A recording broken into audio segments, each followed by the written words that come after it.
Mire, qué bueno que también ahí en el detector de mentiras exhiban esta nota que, mire, insisto, no se atreven a llevar ni siquiera los medios corporativos acá en los Estados Unidos. Solo lo llevan los, pues ya saben, ¿no? Los racistas y clasistas que por supuesto que apoyan por sobre todo a Donald Trump y a su gobierno, estos conspiracionistas que tienen las redes sociales, porque mira, acá es todo lo opuesto de México, ¿no? Mientras en México la mayoría de las redes sociales y de los periodistas independientes se motivan más hacia el progreso.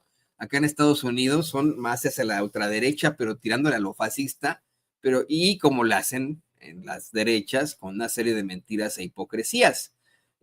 Efectivamente, han estado difundiendo estos tipejos que hay causantes de los incendios en forestales en el sur de California, que no es el cambio climático, ellos niegan por siempre el cambio climático y dicen en medio de que, bueno, pues México está ayudando con militares, con las Fuerzas Armadas y con bomberos a atender esta emergencia, dicen que el causante fue un mexicano, indocumentado y en situación de calle. Nada más ridículo, ya que, bueno, usted lo sabe, nosotros venimos aquí a trabajar.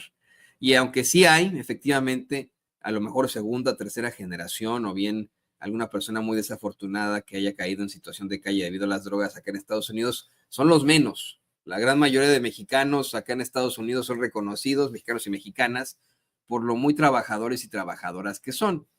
Sin embargo, y ayer se lo platicábamos aquí en Sin Censura, esta señora Maite Baena, representante ahí de Infobae, lleva el tema incluso a la mañanera como rumor y lo han estado difundiendo en varias partes, en varios medios de comunicación, que pues supuestamente había sido un mexicano el que ocasionó los incendios y bueno, pues esto está ya desmentido, fue por las autoridades estadounidenses. Qué bueno que se puede plantear en la conferencia de prensa mañanera. Y mire, le estoy buscando, le voy a pedir a doña Ceci que me eche la mano con todo lo que pueda, si es que me está escuchando, que me eche la mano buscando el clip de Felipe Calderón, insistiendo en que, bueno, pues por supuesto que él hizo bien al supuestamente declarar la guerra a los cárteles de la droga. Ayer hizo un asqueroso tour en medios de comunicación, eh, puesto que, bueno, ahí no lo tratan de imponer como siempre, con calzador a Calderón, y a nadie le importa en la realidad lo que quiere decir este señor, pero bueno, hizo un tour en medios de comunicación corporativos, él y su esposa, y en una de sus declaraciones más infames salió Felipe Calderón con que lo más ético que pudo haber hecho él fue el declararle la guerra al narcotráfico. Y mire, hay muchas vertientes en cuanto a todo esto. No le declaró per se la guerra al narcotráfico. Se demostró, incluso ya con un proceso judicial acá en Estados Unidos, que más bien benefició a cárteles de la droga, él y su compinche Genaro García Luna, quien fue juzgado recientemente aquí en los Estados Unidos, el exsecretario de Seguridad Pública, y que fue declarado culpable de una serie de delitos relacionados al narcotráfico, razón por la cual está en una de las prisiones más horrendas acá en los Estados Unidos. No es ADX Florence, es en otra, pero también que tiene una serie de pues, situaciones feas, ¿no? Entonces, mire, declaran culpable a este tipo que usted tiene en pantalla, Genaro García Luna, de conspiración internacional con un cártel para el trasiego de drogas, de conspiración para la distribución y posesión de drogas, de participación en una organización criminal, de conspiración para importar drogas y de falsedad de declaraciones para obtener la nacionalidad estadounidense. De todo esto lo declaran culpable a este tipo, demostrando que efectivamente el sexenio en el que se vivió un narcogobierno fue el de Felipe Calderón. Y ayer, además de hacer una serie de planteamientos bien asquerosos, ¿no? En cuanto a su vida, de chillotear con que supuestamente pues él tiene que trabajar porque a su avanzada edad, dice, ¿no? Tiene que trabajar porque no le alcanza, dice, ¿no? Y que pues porque le quitaron la pensión. Salió a decir el muy desgraciado, cínico, nefario del Borolas, que lo único que le quedaba a él era pues específicamente declararle la guerra al narcotráfico. Era enfrentarse al narcotráfico con violencia, que eso era lo más ético posible. E insisto, ni siquiera hizo eso. Y aquí póngame a cuadro, don David. No hizo eso. Mire, ese es un tema muy controvertido. Hay mucha gente que me dice por ahí, no es que ojalá y si le hubieran declarado la guerra a los cárteles del crimen organizado y etcétera, a los cárteles de la droga. Ojalá y si se hubiera dado y pues al menos así hubiera habido algún tipo de respuesta, pero ni siquiera fue eso. Ni siquiera se enfrentó a los cárteles del crimen organizado, no, estableció un narcogobierno, ha quedado demostrado en investigaciones periodísticas y en ese proceso judicial acá en los Estados Unidos. El proceso judicial en el que determinan como culpable a su mano derecha, a su gran amigo, a su secretario de Seguridad Pública, quien estaba encargado precisamente de esa guerra, entre comillas, contra el narcotráfico. No sé si ya tendrá por ahí el clip, don David, de casualidad, que doña Ceci lo haya encontrado. Tiene que ser uno reciente de los últimos. Es que fíjese, me preocupa un poco esto en cuanto, mire, yo justo me doy cuenta cuando íbamos a entrar al aire, y eso es culpa mía, que efectivamente tenemos 3 clips de Calderón, ¿no? Y dentro de estos 3 clips no está el clip del que habla mi compañero César Huerta de la revista Polemón.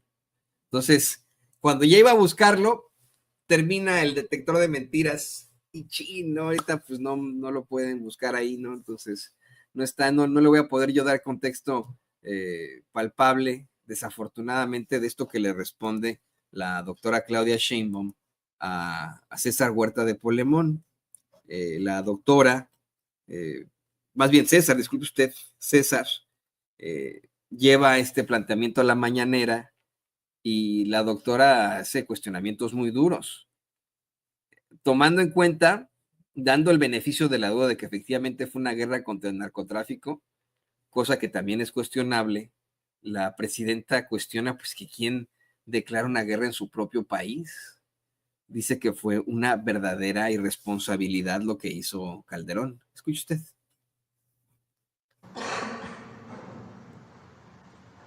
Buenos días, presidenta. César Huerta, de la revista Polemón. Presidenta, en 2006, Felipe Calderón llegó a la presidencia de México vía un fraude electoral. Días después, justificó las irregularidades en el proceso electoral diciendo que él ganó haya sido como haya sido, ese famoso haya sido. Cuando asumió como presidente para legitimarse, declaró una supuesta guerra contra el narcotráfico. Una guerra simulada, pues colocó como su secretario de seguridad a un personaje ligado al crimen organizado como fue García Luna.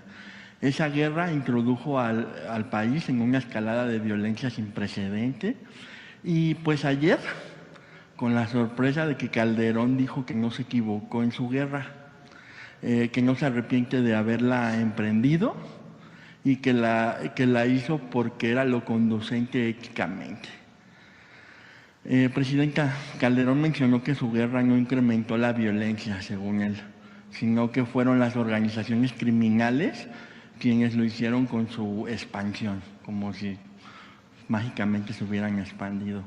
¿Qué piensa de las declaraciones de Felipe Calderón, presidenta, de que el incremento de la violencia pues se justifique de esa manera y que pues afirme que él volvería a hacer una guerra que han lutado a miles de familias mexicanas porque ahora resulta que fue un imperativo ético?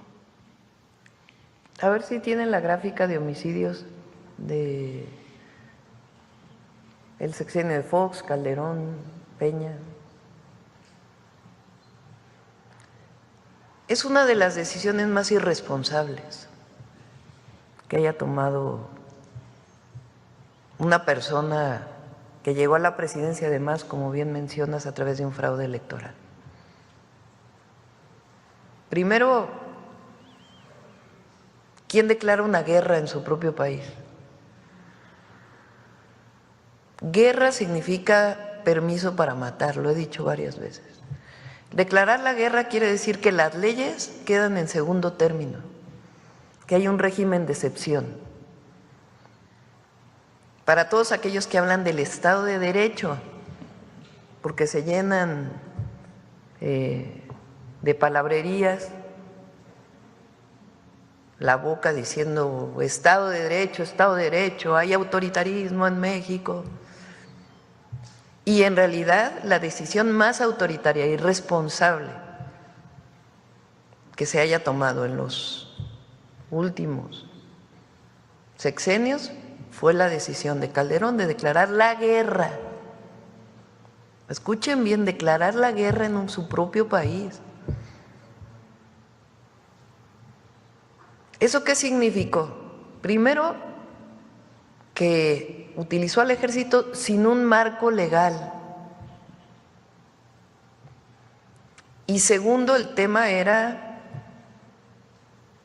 matar. Mátalos en caliente. ¿Cuál juicio? ¿Cuál Estado de Derecho? No es que se detuviera a alguien, se llevaba ante el Ministerio Público si fuera en flagrancia, o que hubiera una orden de aprehensión y se detuviera a alguien para privarlo de su libertad y después sí que hubiera un juicio. No. Detenciones en un régimen, no había ni detenciones en el régimen de excepción, sino sencillamente consideras que es un delincuente, se vale matar. Eso le hace daño a cualquier sociedad y le hizo mucho daño a México. Ahora, agréguenle a eso que quien se encargaba de eso, de esa estrategia, estaba vinculado al narco.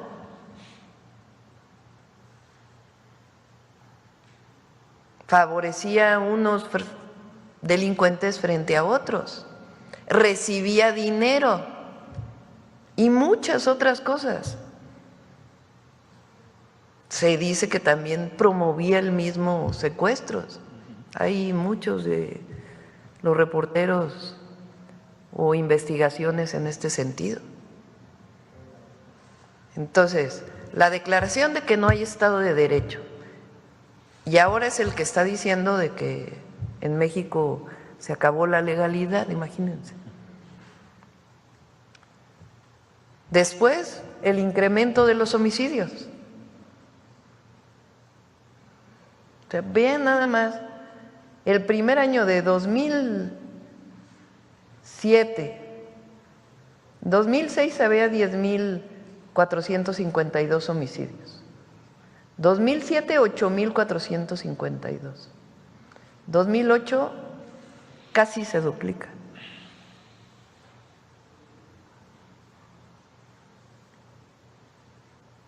Y después a ver si tienen hasta el 25, que pídanle a Marcela que se los pase, o el 24 pues. Y luego Peña, pues no cambió mucho la estrategia, la verdad. La Policía Federal pasó a ser parte de Gobernación, pero y la otra parte, pues la corrupción. Entonces, por eso sí hay cambio, por eso sí reivindicamos el cambio de estrategia, que tiene dos brazos. Atención a las causas, porque mientras eso ocurría, los jóvenes no se les abrían nuevas escuelas, se privatizaban las guarderías, porque subrogar es privatizar, se privatizaban las guarderías haciéndolas negocio. Entonces se privatizaba, porque la primera reforma a Pemex y CFE vino con Salinas, después Zedillo. Zedillo trató de privatizar toda la electricidad, nada más que no pudo por la movilización popular, entre otros, del Sindicato Mexicano de Electricistas. Bueno, Calderón desapareció Luz y Fuerza del Centro de un plumazo sin darle apoyo a los trabajadores. Bueno, vamos sumándole. Pero ese solo hecho, a ver, ¿quién dice de los comentócratas ahora que Calderón en un año duplicó los homicidios? Ninguno. De hecho, todo lo contrario. lo llevan a sus espacios a que se tire al piso, el pobrecito, y llore, que tiene que trabajar a su avanzada edad, tiene que trabajar para pagarse sus cubas, para pagarse sus caguamas, porque al pobrecito le quitaron la pensión. Así se lo dijo a este tipejo de Oscar Mario Beteta, ese que fue exhibido hace ya algún tiempo por, pues vamos, ser sumamente misógino con nuestra compañera periodista Nancy Flores. Recordará usted esa infame grabación. Nancy pues intentaba entrevistar a Oscar Mario Beteta y hasta vieja pendeja le llamó y etcétera, que no tenía tiempo y no sé qué, con unas formas ahí espantosas y terribles. Y aún así, mire, continúa en la radio mexicana. El tipejo ese, lo peor de todo, poniéndose de tapete de personajes como el carnicero y muy nefario de Felipe Calderón. Escuche usted. Yo tengo que trabajar para vivir, para sostener a mi familia, la universidad de mis hijos, y no me arrepiento de ello, de no tener un gran patrimonio, porque sé que lo único y lo mejor que les puedo legar es un buen hombre, y eso vale más que otra cosa. Tampoco me he ido mal, trabajo bien. Pausa, pero es que de verdad, mire, un buen hombre, dice este cuate, el hijo de la chingada que abrió las puertas del infierno para todos los mexicanos, que ha sido exhibido hasta por políticos igual que él, pero menos malos que él, como Moreira, que en su momento habría dicho que le confesó que él lo que quería es que mataran a todo mundo, que a él le gustaba que asesinaran en lugar de detener a las personas con las que se enfrentaba el ejército. O sea, qué buen hombre va a ser este desgraciado que abrió las puertas del infierno para todos los mexicanos, que encabezó un narcogobierno, que es un tipo sumamente violento, que provocó la destrucción, la muerte, que provocó la destrucción de familias enteras, de pueblos enteros en el norte de México. Qué buen hombre va a ser este desgraciado. Y aparte de todo, nos sale con que el pobrecito tiene que trabajar para pagarle la universidad a sus hijos. Oiga, en tantas investigaciones periodísticas se ha exhibido cómo es que tiene una fortuna incalculable. ¿Por qué se habría de... ¿Qué persona que tiene que esforzarse para pagarle la universidad a sus hijos tiene la fiabilidad de poderse ir a vivir a Madrid? Así de buenas a primeras, decir, ay, yo soy muy chingón y me voy a ir a... ¿Saben qué? No me gusta ya estar en México, me voy a ir a vivir a Madrid, sin pedos, ¿no? Oye, pero ¿de qué estamos hablando? Además de que va a los principales eventos de la Fórmula 1 y etcétera. Es un Felipe Calderón que, insisto, ha sido exhibido en varias investigaciones periodísticas por haber acumulado una gran fortuna. Se plantea, y al rato se lo voy a preguntar a Paco, no sé si fue en uno de sus libros, del queridísimo periodista y escritor Francisco Cruz, Paco Cruz, que se exhibe cómo es que en la casa esa que tiene ahí en Las Águilas, es una parte por la que tienen como fachada Margarita Zavala y Felipe Calderón, para aparentar que no tienen tanta lana, pero que detrás hay, híjole, una mansión impresionante, pero tiene una fachada ahí para que parezca que es una casa de una familia de la clase media y etcétera. Todavía sale ahí con esos tapetes del periodismo, de esos infames que desafortunadamente siguen detentando los micrófonos, sale a decir que él es la víctima. Sigamos escuchando así es, a Fecal, a él es el que le pusieron Fecal, Felipe Calderón, pues son sus iniciales, ¿eh? Después salieron con que el caca hace Obrador, el caca, no, a ver, el original Fecal es Felipe Calderón. Y eso vale más que otra cosa. Tampoco me he ido mal, trabajo bien, estoy muy metido en temas de consultoría ambiental, en temas también de abogacía, doy conferencias, de eso he vivido prácticamente, ha sido mi principal ingreso desde que dejé la presidencia, que como tú sabes, no tengo pensión, me la quitaron, sí. Sigo abonando al Seguro Social para tener algún día, en fin. Pero gracias por ese comentario, Oscar Mario. Oscar Mario Beteta, qué barro. Gracias, le agradece a él, al tipejo ese. Se me olvidó que Calderón, después de terminar su mandato espurio, efectivamente se fue a trabajar a Iberdrola, empresa española a la que él benefició siendo presidente, y que no le pagaba 3 pesos. No crea usted que a los ejecutivos de Iberdrola les pagan 3 pesos, o bueno, 3 pesetas. Ya en ese entonces ya eran euros para cuando empezó a trabajar Calderón ahí ya en euros, no que le pagaban 3 céntimos de euro, no, no, qué desgraciado. Y también hay que, pues, poner esta otra parte de la entrevista que le dio Adela Micha, en la que, según reportan en redes sociales, yo no lo vi tanto así, pero según reportan en redes sociales, se le ve triste después de aquella terrible decepción que enfrentó en Venezuela, al ser declarado non grato, persona buscada, delincuente, terrorista, etcétera, etcétera, etcétera.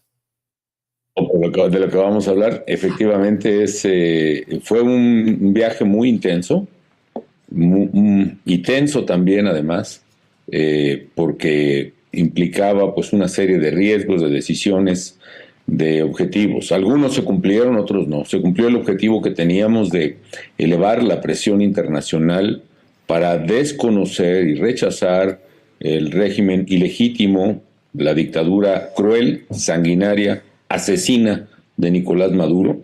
Creo que ese objetivo se cumplió. Queríamos acompañar también al presidente electo Edmundo González a Caracas, que implicaba la existencia de un movimiento exitoso que pudiera haber revertido el estado de cosas en Venezuela, es decir, que hubiera permitido su propia llegada al poder. Eso no se cumplió. Ya, mire qué hueva escuchar a este cuate, tratando además de todo de intervenir en otros países. Le quería también poner este audio en esa misma entrevista con la Micha con la que se toma, por cierto, tequilas. Ella sí lo había dado a conocer, imagínese usted, ¿no? Con ella se ha tomado tequilas, dice esta señora. Ahí supuestamente reconoció el trabajo de la doctora Claudia Sheinbaum y le dio uno que otro consejo, como si verdaderamente los necesitara.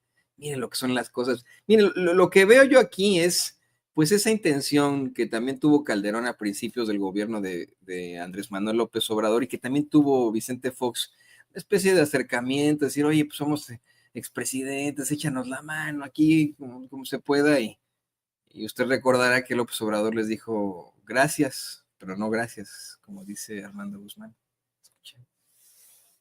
Ciertamente poner la mira con una forma más constructiva. Yo no sé si me equivoco, pero también yo veo detalles, si no más constructivos en el gobierno y en la presidenta, pues no tan destructivos y tan divisorios y tan hirientes y tan a veces suicidas en términos colectivos, en términos de país, como los que veía hace unos meses. ¿Cómo hasta qué? hace unos meses. ¿Puedes dar un par de ejemplos? No, me refiero a esa política de dividir, de insultar, de ofender, de humillar, que venía desde el poder, de atacar, pues por ejemplo, en el caso de ustedes, periodistas, acosarlos, sacarlos de los medios de comunicación. Otra privilegiada que terminó desafortunadamente impuesta en los medios de comunicación. ¿Qué periodista va a ser Adela Micha? Señoras y señores, por favor. Dejemos de discutir, dejemos de permitir que el comandante Borolas, este espurio carnicero, nos haga encabronar a todos. Y mejor, vamos.